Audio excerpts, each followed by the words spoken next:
I didn't even realize that was live. Sometimes it takes a second to get everybody live. But welcome, welcome. Happy Monday. It's June. Can you believe it? I want to share thoughts about you. Oh, as my other audio comes through, I want to share some thoughts with you about the world, how the world class takes charge of their beliefs.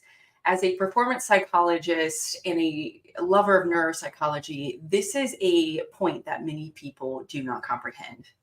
Let me ask you, how many times have you heard the sentence, I had a rough childhood? Man, I've heard it quite a bit in what I do for a living. And I too had a rough childhood. I think most people did. But this is a statement you hear from many, many people, but especially people with an average mindset. Now, please don't misunderstand me. Just walk with me for a second. I am not minimizing your childhood or what happened to you. Not going to do that. That is not my place. You have every right to feel what you want to feel.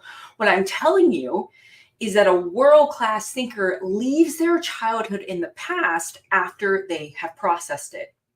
The average-minded person still clings to it.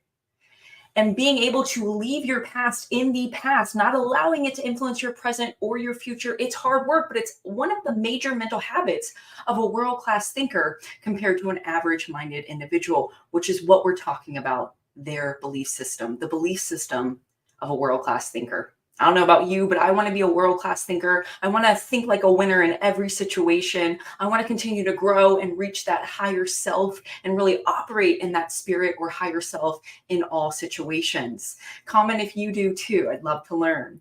Now, since average-minded people hold on to their past, they tend to hold on to the belief systems programmed into them as a child.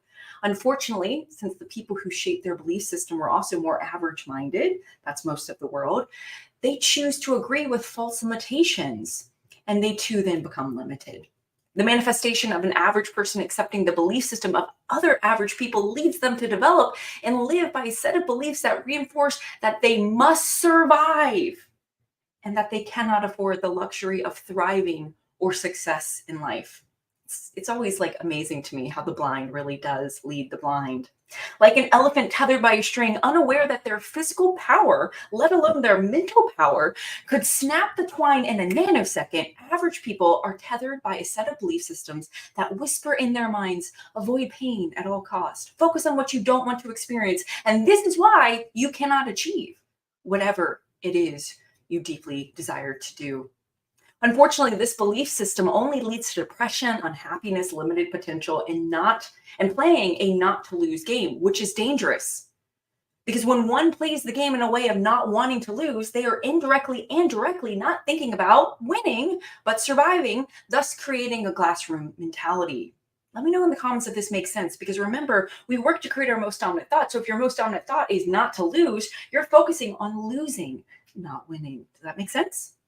World-class thinkers, on the other hand, spend years intentionally reprogramming and upgrading their identities. And if you remember, identity comprises your perspective, your mindset, your self-talk and language, core beliefs, and programming, all 5 things. And this takes time. This takes perseverance. This takes commitment. World-class or champions are usually coming from a rough child, in my opinion. I think many, if not most of the world does. But they choose to work through that trauma, move past it. And they realize it's never too late to have a great childhood. Yeah, isn't that incredible? Imagine if you perceived your childhood that might have been traumatic or abusive in a different perspective. Champions understand that their beliefs, perspectives, mindset, and language will make or break them. Therefore, they spend a great deal of energy and conscious bandwidth reprogramming their minds to develop empowering, optimistic, and can-do beliefs. They reinforce these beliefs through their own self-talk, which is critical. Check in. What has your self-talk been saying over the last few hours, let alone few minutes?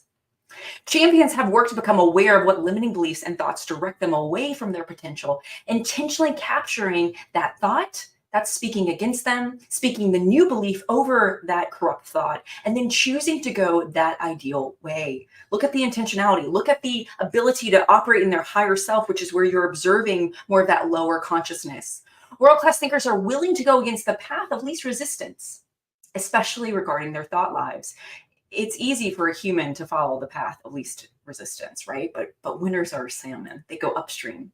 They spend time working on their mindset and consistently maintaining their champion mindset by hiring coaches, mentors, participating in personal and professional development, and more. Additionally, they are conscious of their words, as the world-class thinker understands that there is so much power in our words, in our thoughts, right? Quantum physics has proven this. Neuroscience has proven this. Philosophers have been saying this for hundreds of years. Religious individuals have been saying this. At some point, we got to realize this is the truth. There is power in your words because this is going to reflect your core beliefs.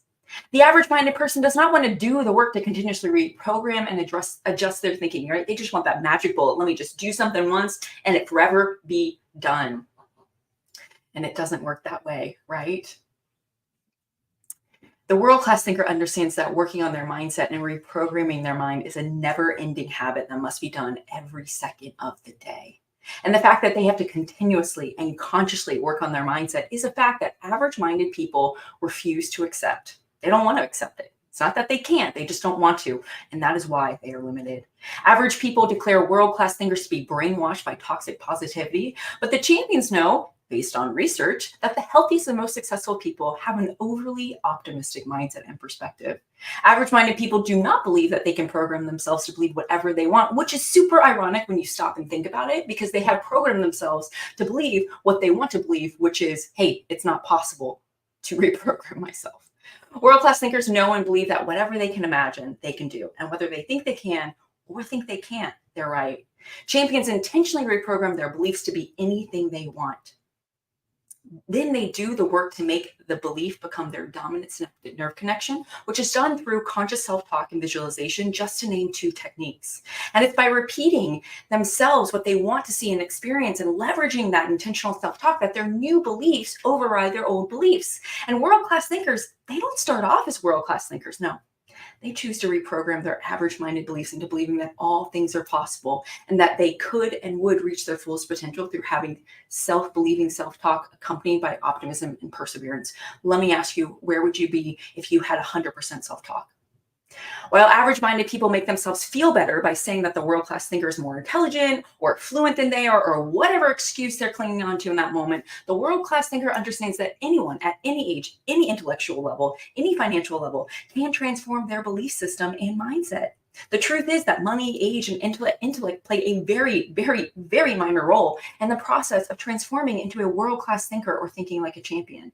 Instead, the main character is the power of belief, the power of your effort, and the power of your willingness. And it's characteristics that every human really does have available to them, and you can learn it. So here's your action plan. I want you to identify what do you believe is possible with your life? What excuses are you giving for why you can't do something? And where are you limiting yourself? And what behaviors do you need to examine? Oh, this can give you so much insight. Also, what toxic or fear-based mindsets are hindering you? And what do you need to upgrade your identity? I'm going to leave those questions in the comments. But let me know what resonated. Let me know one thing you learned about yourself from listening to this. And go and create a great day. Choose today to think differently.